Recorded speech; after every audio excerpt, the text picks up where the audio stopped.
نن به سره په دې باندې جی اول خبرې کومه کومه چې موجوده ټکنالوژي ده د دې متعلق څه حقایق کېدای شي ډېر خلک وي چې هغه نه پېژني هغوی ته دا پته نه وي نو نن به سره جی په دغه باندې اول خبرې کومه او دغه به درته جی ویمه چې نن دغه ټکنالوژي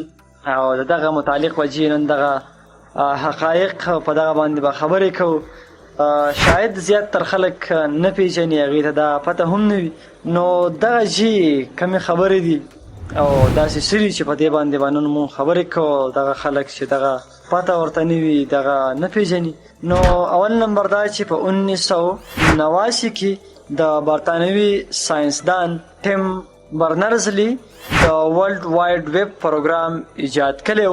او اولنې ویب سایټ یې شایع کړی دا چې د ټولو نه اولنې ساینسدان و دویم نمبر د موټرولا په 1983 کې د دنیا اولنې موبایل فون ایجاد کړی کوم ته چې دینا ټیک 833X نوم ورکړی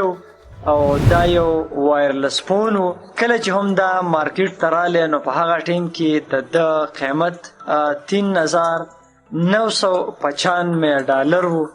کوم چې به د 10 منټونو پورې کار کاوه نو دا د دنیا اولنې موبایل فون و که نن سبا موږ دغه موبایل فون ته وګورو نو نن سبا خو څومره دور هغه ډېر زیات ایډوانس شوی دی ټکنالوژي ډېره زیاته مخکې تللې ده اوس خو سمارټ فون دي نو دا د دنیا اولنی هغه فون و چې دا ایجاد شوی و هسې هغې وخت خلکو به هم استعمال کړی وي او هغې به وایي چې دا وګوره دنیا ایجاد دی او دا به داسې کېږي او نن جی سمارټ فون دی نو د دې نه تاسو اندازه ولګوئ چې دنیا به د دې نه مخکې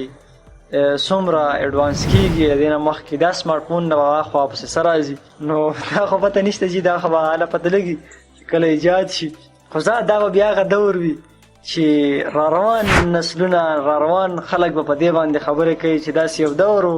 چې په هغه وخت کې به خلکو سمارټ فون استعمالولی که زموږ وخت به یادوي خو موږ اوس د هغه خلکو خبرې کوو کومه به چې موبایل فون استعمالول نو دا چې د دنیا اولنې موبایل فون و کوم چې په 1983 کې موټرالې ایجاد کړی و دغه خو چې د دنیا اولنې موبایل فون و ریکن ریسرچ لیب او فوجسټو په 2020 کې سوپر کمپیوټر تیار کړی دی پوګاکو د IBM سره د سوپر کمپیوټر د دنیا طاقتور کمپیوټر هغه شاته پرېښودی دي او دا کمپیوټر په امریکا کې جوړ شوی دی دې کمپیوټر په 2022 کې دغه سوپر کمپیوټر IBM کمپیوټر ته